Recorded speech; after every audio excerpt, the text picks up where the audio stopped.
Welcome everyone. This is going to be an hour-long overview of the Maya Entertainment Creation Suite. And so a number of products that I'm going to be showing are Maya for 3D animation, obviously. But we're going to have a little bit of a focus on virtual production. Virtual production is something that has developed over the last couple of years that requires a combination of products that allow you to stream live motion capture data into a 3D package like Maya. So I'm going to focus on that, but I'm also going to show you Mudbox. Mudbox is a 3D sculpting and painting solution. And the purpose of all of this is to kind of show you how, in general, the visual fidelity and the visual quality in a package like Maya is going up as you're allowed to kind of stream in live character data. So you're getting a much better sense of what your characters or what your assets look like, not just in an environment, but in an environment with moving characters, etc. So that's what we're kind of going to focus on. I'm going to go I'm going to go pretty quick through this because some of this I'm going to actually cover in the demo. So one of the focus points for us when we were developing the last couple of versions of Maya is giving Maya the ability to deal with much larger data sets. And so tools like file referencing at the very top right there, the file path editor at the very bottom, and things like scene assembly are tools that let you manage large data sets much faster, much more efficiently, loading and offloading data sets and replacing them for lower resolution versions, being able to fix paths through the file path editor, being able to fix, you can see an inset over here of the new file path editor, being able to fix broken links. The file referencing editor is now embedded in the outliner, so giving you quick access to that. We also included a new node editor. You can see there's an inset of that as well. And the new node editor essentially will replace the hypershade, the hypergraph, and the connection editor. Other things that were part of this initiative are GPU caching. So one of the things, for example, that we're showing over at the AMD booth is how you can bring in 500, 600 million polygons into a Maya viewport and still be able to interact with it. And that's a massive amount of geometry. So GPU caching is one of those mechanisms that lets you do that. We're bringing in a GPU cache node and Alembic files to be able to get to that poly count. Some of the other things I want to talk about, like Human IK, Motion with Alive during the demo, so let's not dwell on that. And then, of course, there's DX11. DX11 in the viewport. I have a blog up on area.autodesk.com where you can see some of these stills as well as some movies of this character spinning on a turntable in the viewport. But this gives you a sense of what a character like this that was sculpted in Mudbox and textured in Mudbox can end up looking like in Maya. This is a screenshot directly of the Maya viewport. And you can see that between the depth of field and all the vector displacement maps, which you can now display in the viewport, you get some pretty fun and fantastic looking visuals. So DX11, I'm going to talk about that. I'm going to show you that too. Then when it comes to Mudbox, we now added, in 2013, we added customizable UI, so giving you the ability to be able to lay out the UI however you want. If you're a painter, you can build a paint-based UI, sculptor, sculpt-based UI, and so on. We also added a better fall-off editor to edit brushes in a way that is a lot more intuitive. We added a reset brush or a reset button for all brushes, which could save your life if you're trying to figure out what it is that's going on with the brush. You can't figure it out, hit reset, and you can start over. It kind of needed that. We also added a curve tool set, allowing you to build 3D curves in space and then run brushes along those. Very useful if you need very controlled geometry, for example. And we added support for 3D connection devices. So between characters like this, and I'm adding this visual here in a second, characters like this, very organic, that are modeled on the left and then textured on the right, and geometries like this that require very hard-edged kind of workflows, you can, between Maya, Motion Build, or Mudbox, you can now export creases. So any type of crease or variable crease, you can bring from Maya directly into Mudbox, and it's able to maintain those even at the very high resolutions. And then the last thing here is Motion Builder, and the things that I'm going to talk about are the first three there. Live data recording to disk. I'm going to show you a character that we're streaming in that looks like and acts and behaves and is set up as if it is connected to an actor somewhere on stage. Story clip grouping, which is essentially a way to edit multiple characters simultaneously. And heads-up displays, where you can add a HUD to a scene, like the inset that you see in here, and link it to dynamic attributes. So any information a director would need on set can be fed into this HUD and displayed on top of your view. And then you can tear that off as a video out panel and have them look at it anywhere you like. So a dedicated view for directors. So let's go ahead and jump into the demo. I'm going to get back a little bit later to some of the things that are related specifically to suites. But here's our character. And before we actually do this, what I'd like to do is show you the asset, or the movie to the assets that we're going to be using in the demo. So let's go ahead and have the audio here as well. And there we go. Let's play this back full screen so we can actually see what this looks like. And so this was put together by Hatch Studios out of Toronto. And these assets we're going to be using throughout the demo for all aspects of virtual production and sculpting. And so let's go ahead and play this back here.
So a big thank you goes out to Hatch Studios in Toronto for giving us the content to put together the demos that will follow. And let's just go ahead and jump back into Maya and start talking a little bit about the interoperability that I mentioned a little bit earlier on related to the suites. Now, this particular example is related to an animated short, right? But obviously, this kind of software is used to build animated feature films, many of which you've heard of, and have been turned into major franchises. It's also used on the game side. So our software is used very heavily in the games industry for games production, major games titles, and then of course live action feature films, or a hybrid, which requires a virtual production type of workflow. So let's start off with this character. You can see this character is pretty low in resolution. This is the character out of that movie you just saw.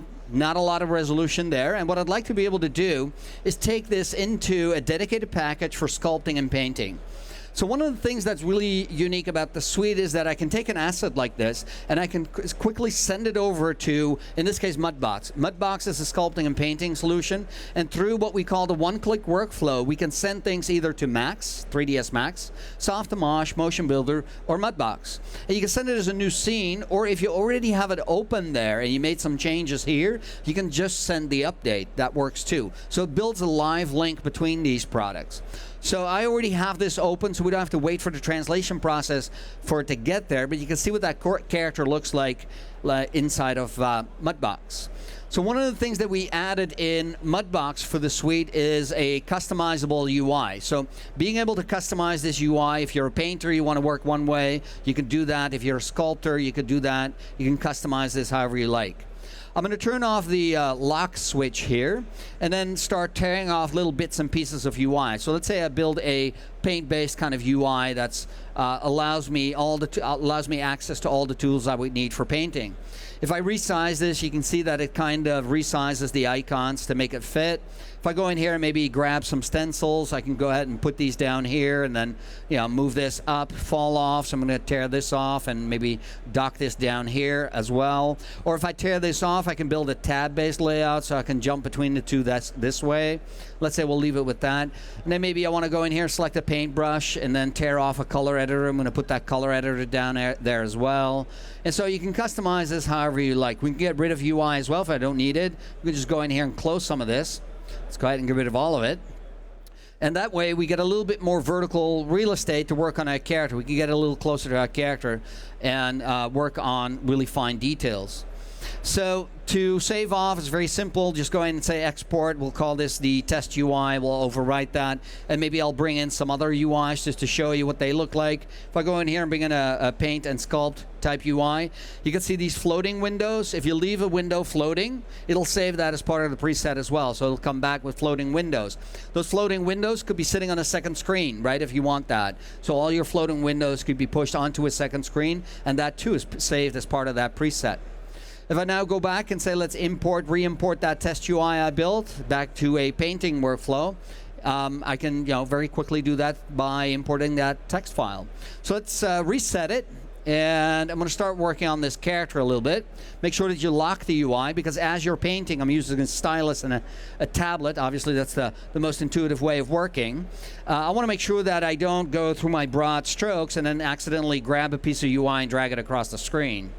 Right, so let's go ahead and start with some sculpting. If I grab a sculpt brush, you can see that somebody's been working with this before, and there's already something specific happening here. That's where that reset brush comes in handy. So now I'm working just with the default setting, sculpting the geometry across the surface. If I need a larger brush, all these brushes are GPU accelerated. I can just quickly start doing some massing, some volume, right? If I want some larger muscles, a larger shoulder, maybe a little more back here, you get the idea. And then slowly but surely I can start working in details. So we also have some hotkeys to turn on mirroring. You can mirror in a number of ways across X, Y, or Z. You can mirror in local space. You can mirror across an axis on the geometry. So if your model is asymmetrical or is kind of taking on a pose and the hands are in very different spots in space, you can still mirror properly, which is kind of important. You can also start using these stamps down here. We have a library of stamps. You can bring in your own images. Use any image, right? It uses either the grayscale value or, in the case of a vector displacement map, the RGB values. So we can add stamps, or we can add an entire folder here if you like. I'm just going to use one of these and quickly stamp something into the geometry. You can see that it's using that texture and kind of build some detail, kind of a rough relief onto his arms or his back or whatever. You can see that this is very fast. Again, these brushes are GPU accelerated. So the faster the GPU, the faster this works. And you can also work with very large brushes very quickly. And so the more memory on your card, the faster this gets. We also have something, the fall-off editor that I mentioned. So let's say we'll start with the basic sculpt brush. I'll go down over here and open up the fall-off editor. This is a new editor. It comes up. You can make it any size on screen. That's entirely up to you. And I can kind of sculpt the profile of my brush. So if I wanted to go in and say, let's place some points over here. This used to be a pain in the, let's go ahead and pull this up and kind of build a profile that looks something like this. Let's move this over here. And then we can store this to any of our shelves. I'm going to store this to the fall-off shelf, which would kind of be a natural place to store these things. And let's close this. And so the initial brush that I was working with was a brush that kind of had a fall-off from the center to the edge. Right now we get this brush that I just created. And if I space this out a bit, we can start creating these profiles that produce not just the stamp, but also the intensity with an intensity of 100% in the center and kind of a ring on the very outside. If I turn the stamp off, let's go ahead and do this, we get kind of these target symbols. If I go in here and make this smaller, we can quickly erase that across the surface. If I go in here and maybe add a steady stroke control, which gives you a little arrow, and you can control that, the arrow, the length of that arrow, that little stick that you see, that green stick, by increasing this value. And so by increasing this value, you get a longer one, allowing you to control what we call the lead. And so if you needed to create very controlled brushes, you can do that very easily by turning on a steady stroke. It stabilizes your strokes. And so if I wanted to add some bling to this character, you can just go in here and quickly add something like that around his neck. You get the idea, right? So fairly easy to use. This stuff is easy to learn too. Most people can pick up Mudbox in a few hours. The concepts are very simple.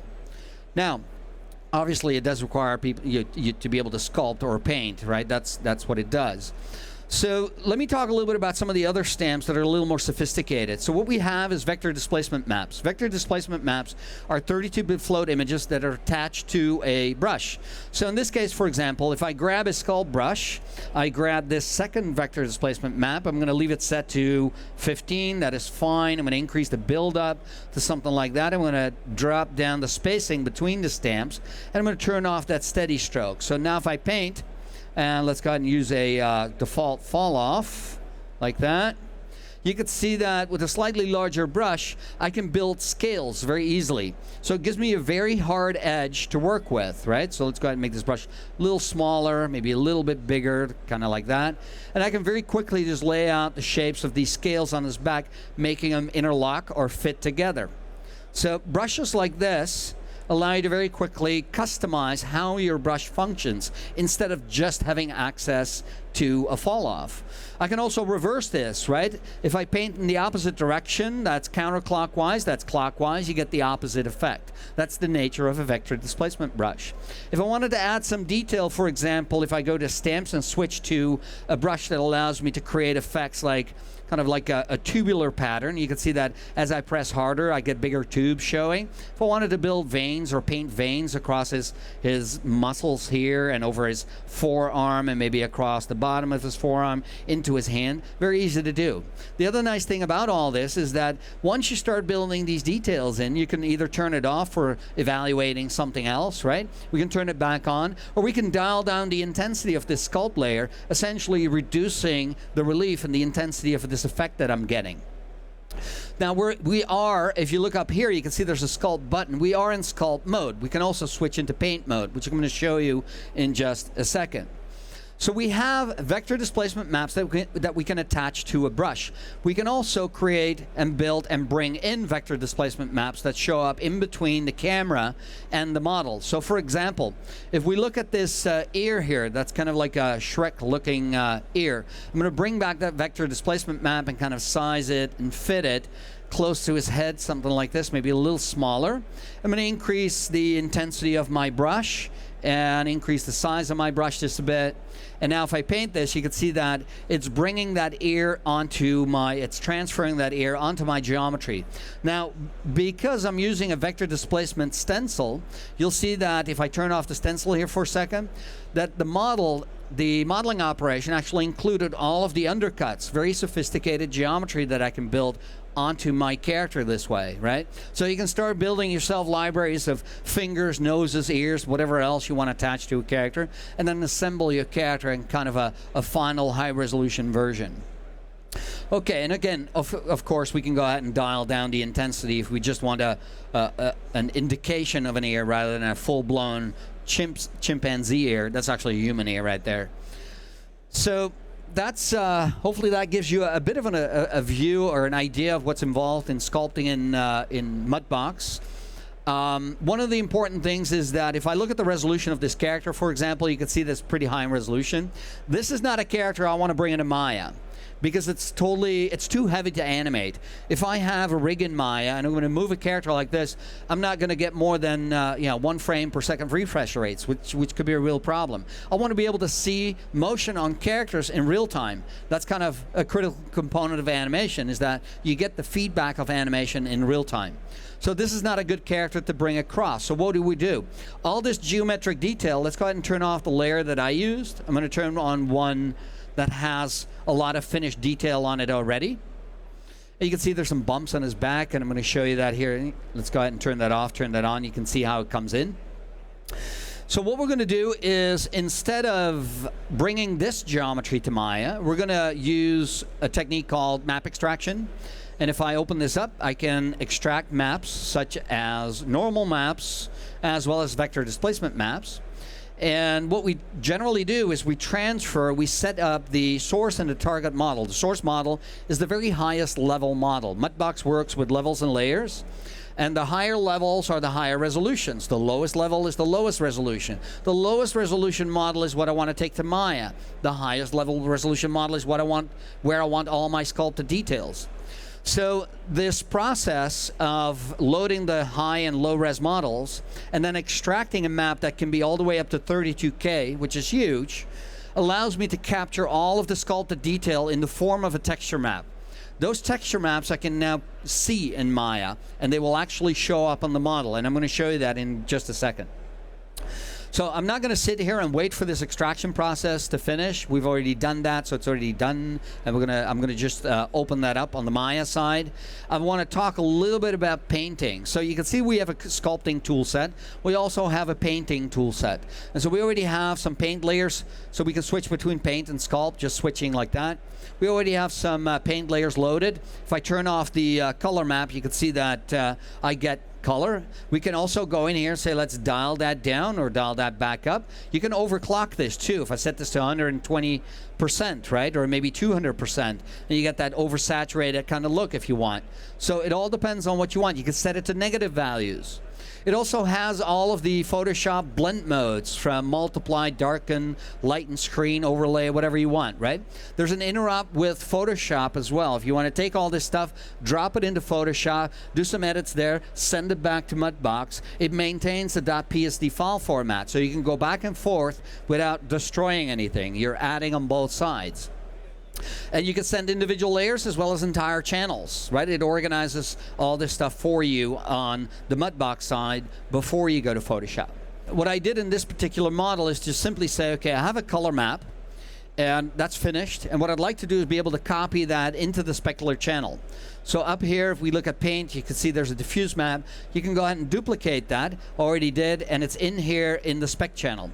Now, because the color map has colors on it, you can see that it adds this color temperature on my specular map, and I don't want to do that. So right-click under the map, you get something called Adjust Color. So in here, you can go ahead and adjust the curves for RGB, for value, for saturation. We can go ahead and reset this. We can modify the hue to kind of modify the color temperature, or we can use a preset, and you can create your own presets as well.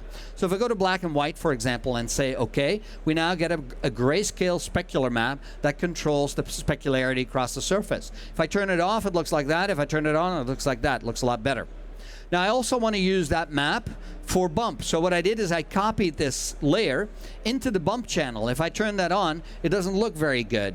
And that's really because bump is not the preferred way to do this. We want to be able to convert a bump map automatically to a normal map. So right-click under that menu. We can say normal map from bump. I'm going to say OK. It's going to take a second to convert this. We get our normal map displaying at the very bottom. You can see that it added the normal channel to my list. I'm going to turn off the bump map, so we now look at normal maps. And if I dial this down to somewhere in the 30% range or so, let's say something like this is fine, and take a closer look at this, you can see that this is what we had before. This is what we have now. I'll go back and forth a couple of times. You can see that the detail in that new model is really something that looks better. It also corresponds, or it responds to light much better. So if I move the light in my scene, you can see that that surface and the relief on that surface is responding to light much better than it did before.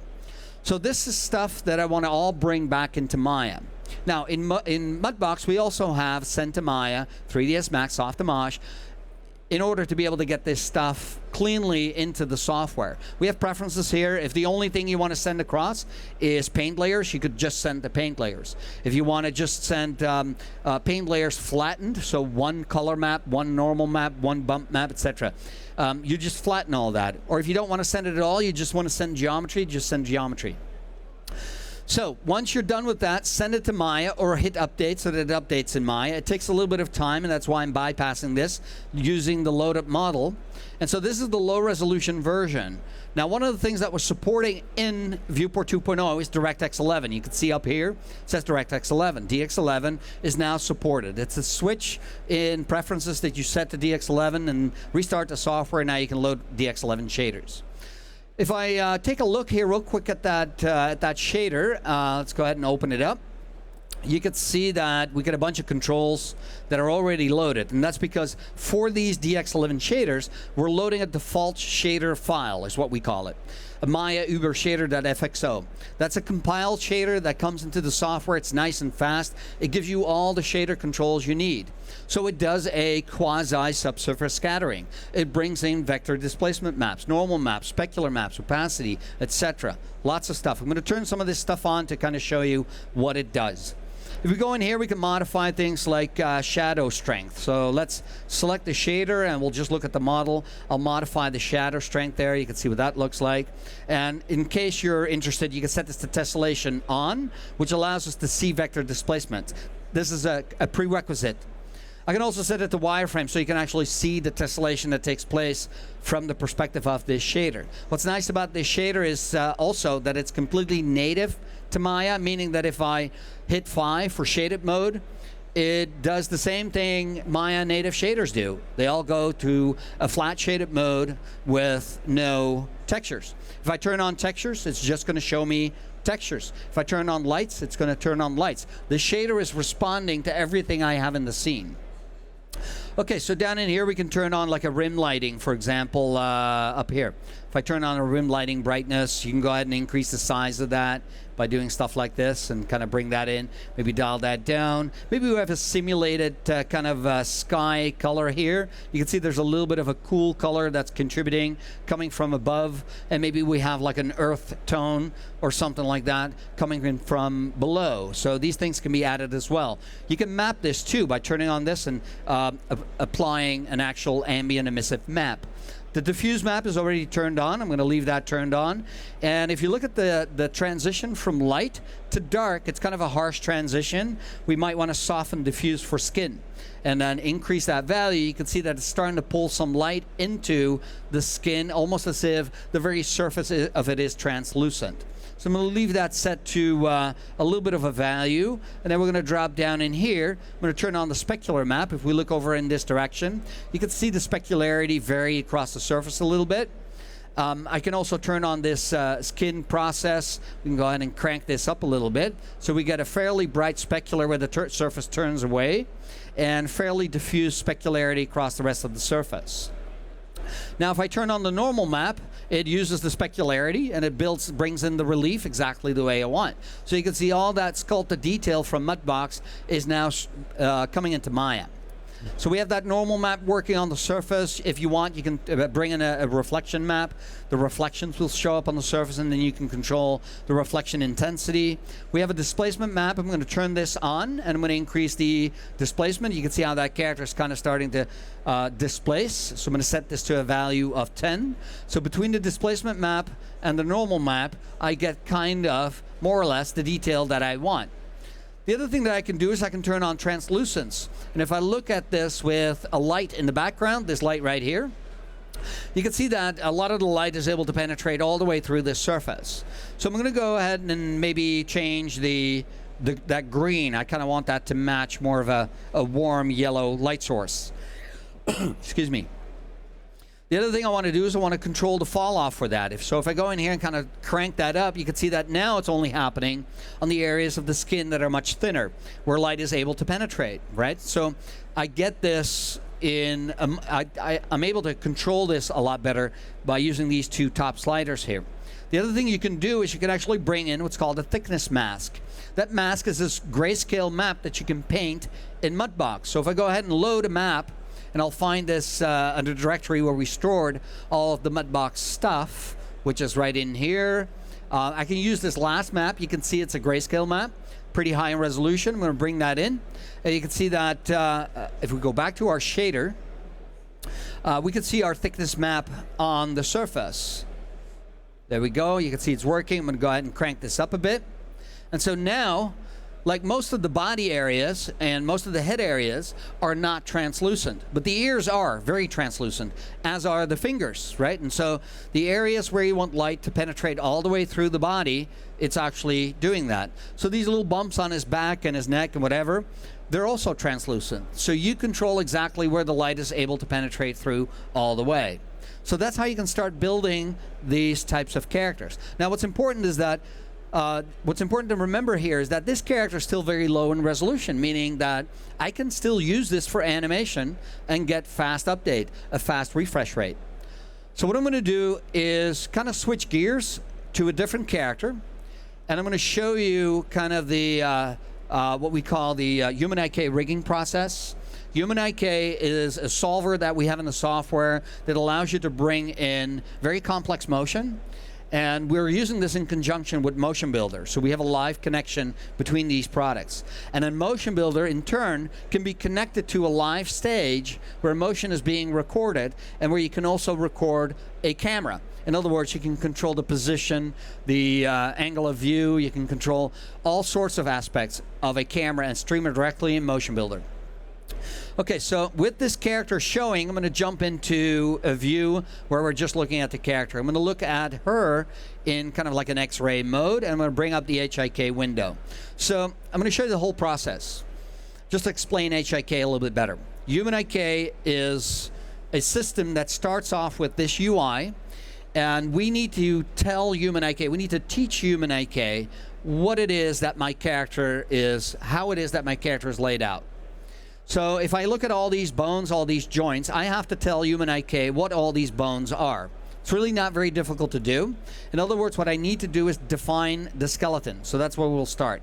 If I pick a joint in the upper arm, for example, I can pick it in the character, and you can see that now both sides turn green. Mirror matching is turned on. Both sides turn green. It now knows about that bone. I'm going to go ahead and pick one in the forearm, do the same thing. I'm going to pick one in the leg, and do the same thing, and so on, until the entire character is finished. You can go ahead and drill down into the spine. We can go back up. We can go into the hands.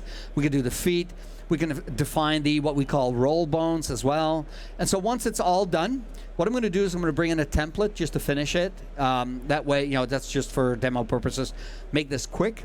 If this is the skeleton that I'm using for different characters, and you can have more joints in there if you like, or you can have totally different proportions. Longer arms, shorter legs, longer spine, two heads, whatever.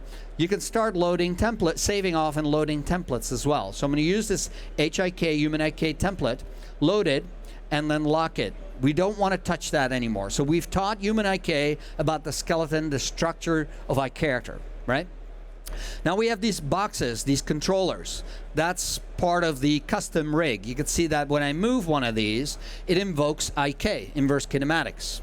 And so, you know, you get a leg to bend, or you can get an arm to bend, or you can basically control the motion of your character. I can go in here and grab the controller for the hips and kind of make her move that way, right? So all this stuff can be controlled. Now I need to tell Human IK, the Human IK system, what those are as well. So I'm going to jump into a new tab, pick this controller, and say, okay, the left hand is going to be assigned the left hand controller, the right hand controller, and so on. It's a very simple process. So once that's done, I'm going to load a template for this also. So you can build XML templates for these that you can recycle for other characters. Once this is done, I want to bring in some motion. Human IK now knows everything there is to know about this character. So what I'm going to do is I'm going to bring in a clip of a character by bringing up what we call visor. And we have Human IK or motion capture examples in here. So I'm going to bring in something like a cartwheel, something typically difficult to do. And if I scrub through the timeline, you can see what that looks like. All I have to do at this point is make sure that this girl is set as the character, the working character, character 1, and the source for this character is that white character that I brought in, which is called mocap example. And as soon as I do that, you can see that she moves over in position. If I go to my Human IK controls, this is the Human IK tab. It says controls. I can offset her by however much I need. So let's go ahead and turn X-ray off. And let's go ahead and bring our world back so we can see it in the context of our scene and scrub through this scene. And so you can see that she does the exact same thing as that white character does. So this is kind of a way to get motion from a motion capture clip onto a character like this very quickly. Now, the ideal situation is that this is happening in conjunction with a live stage. That's what virtual production is. If you have a live actor and you have a live cameraman and you're recording both the camera and the actor and you're streaming it into the software, you can now start recording that motion and see everything in context. A CG environment, CG characters, but live actors and live cameras. Okay, so the most important thing here is to say, okay, I need to get this stuff into Motion Builder. So what I'm going to do is I'm going to go ahead and make sure that she's disconnected from, because the input is no longer going to be that white character, right? So I'm going to set her to a stance, which is kind of like a neutral pose. And if I go in here and grab her skeleton and then turn on the textures and lights so we continue seeing this in context, we can now go to Motion Builder by saying send to Motion Builder and build a live connection. As soon as you do that, you can see this little window comes up with an IP address here, which means that I can actually send this to any IP address in the world. If I want, and somebody has, you don't even have to have Motion Builder running, as long as you have Motion Builder installed. I can send it to any one of your machines. If you have Motion Builder installed, it'll bring up Motion Builder, and it'll bring in this character. So let's go ahead and send this character to Motion Builder. It's going to take a second. If Motion Builder is not already running, it's going to start up. And so it's going to take a second to do that. Let's go ahead and move this over to the left. And let's bring up Motion Builder. And we should see our character in the scene. There it is. Okay, so let's go ahead and move this on the right so we have a split view. Motion Builder on the right, Maya on the left. So we have our character in the scene. Let's zoom out a bit so we can see both. And if I were to go in here and grab Motion Builder's rig, her skeleton in Motion Builder, I can now go ahead and rotate this so you can see how it's driving the character on the Maya side, right? So I have a relationship between these products. That's perfect. So make sure that she is set as the working character in Motion Builder. And I'm going to create what's called a control rig. This is the human IK rig. This is the magic rig. We call it the full body IK rig or human IK rig, whatever you want to call it. So if I put this in full body mode, what's nice about this is that I can go ahead and grab any of these effectors, any of these controls, and start moving her around. You can see that she's responding to me moving this effector.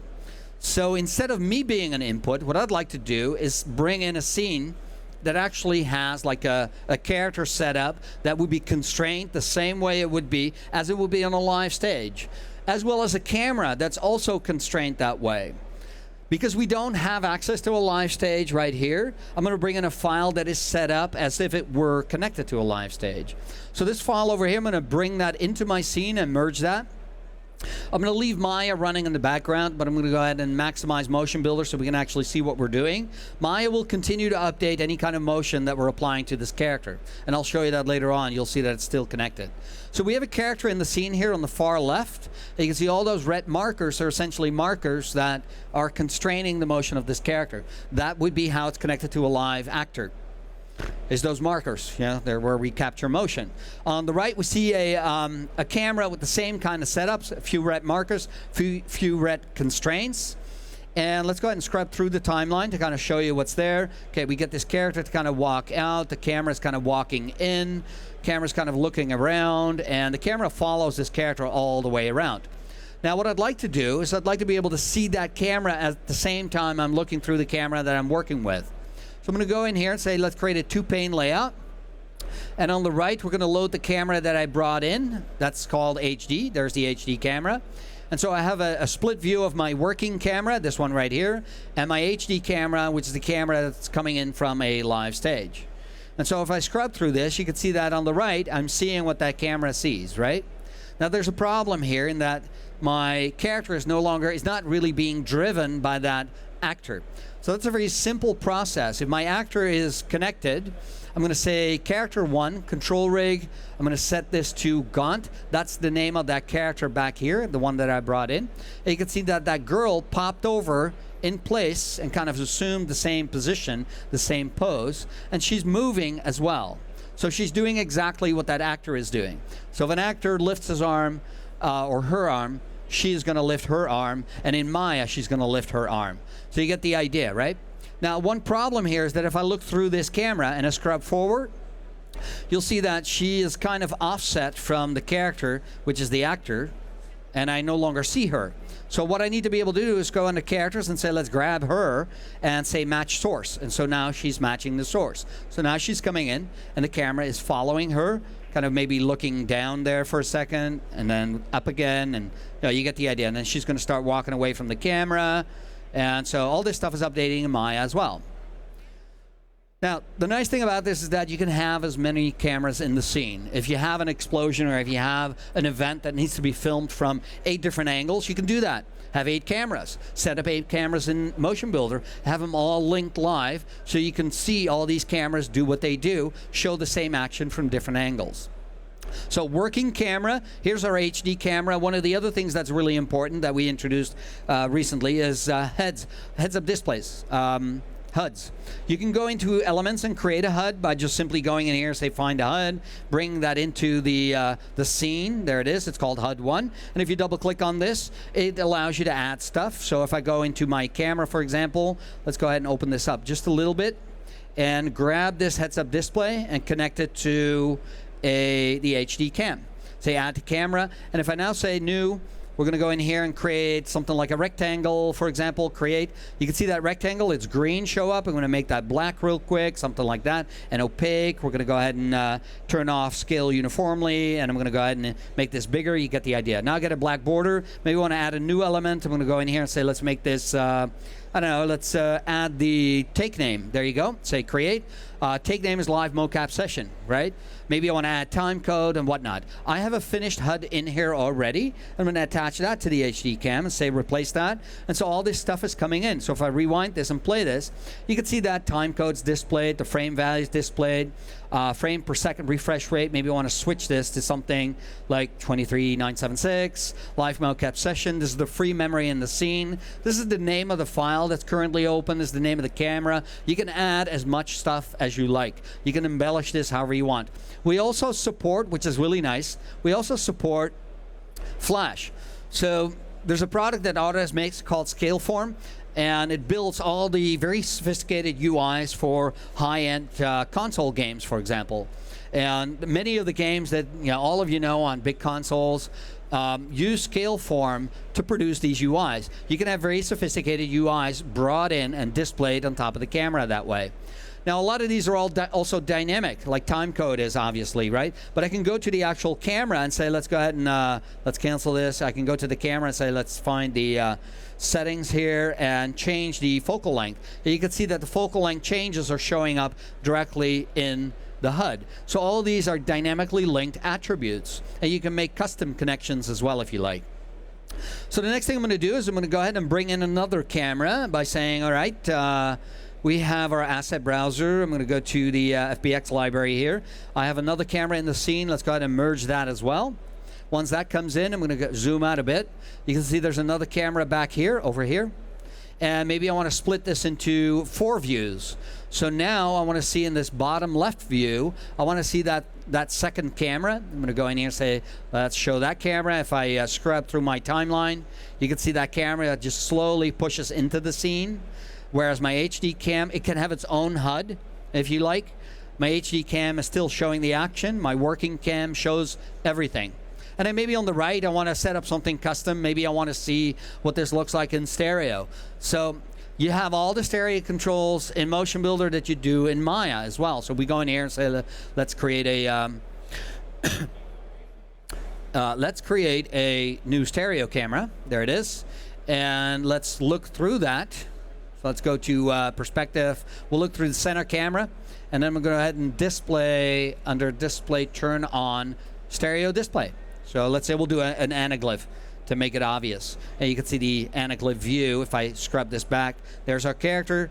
And you can control things like the zero parallax, etc. In here, you get all your stereo settings, zero parallax, film offset left and right, toe in adjust, a bunch of other controls to control the stereo effect. You can also have this hooked up to an active display or active glasses, so you can see the accurate stereo effect you would be getting in the theater, for example. So between all these cameras and all this setup, we get the feedback that we want on a character that we have in Maya. Of course, eventually, what we want is we want all that stuff to go back into Maya, where we apply the character effects the camera effects, and where we render from. So if we want to end up with final frames, all this stuff has to go back to Maya. And if you look up here, there's File, and we can go say Send to Maya as a new scene. Or if we have this imported, we can hit the Update switch. You can see that there's a live link established. Down here it says Connected to Motion Builder, Connected to Maya with an Update button. And you can send stuff back and forth. So this is that's all the time I have. I want to jump quickly back into the fantastic PowerPoint and talk a little bit about the suite. So Maya Motion Builder Mudbox is what I was showing. Composite, Match Mover, and Sketchbook, those 6 products all come in what's called the standard suite. If you add Softimage, you have the premium suite. If you add to that Maya or Max, 3ds Max, you get the ultimate suite. So there's there's one ultimate suite. It contains all products: Max, Maya, Softimage, Mudbox, Motion Builder, Composite, Match Mover, and Sketchbook. So a lot of products to pick from. The idea behind the suite is to be able to take data into each of those packages and to bring it back to a hub. The hubs are either 3ds Max or Maya. So we can also do things like take stuff out of Maya and drop it into Softimage for an ice simulation, and then bring the ice simulation back into Maya. That works as well. So they're workflows that allow you to utilize all these solutions. Now, that's only the other thing that I wanted to mention real quick, and Mr. Will over here has shown a demo of that at NAB, and I'm not sure if he's showing that over here, but I'll let him talk about that. He shows the interop between Mudbox and Flame as well. So there is, because these products support FBX, and FBX is the primary carrier for this data exchange mechanism, we could take data out of Mudbox directly into Flame, and we can push it back into Mudbox if we want. And that's another part of that whole interoperability story that we deal with. All right, the last thing here, I have a blog on the area.com, area.autodesk.com, blogs, first name Marcel. And if you feel like checking it out, there's stuff there, and I try to update it as much as possible. Thank you very much for coming out, and have a great day.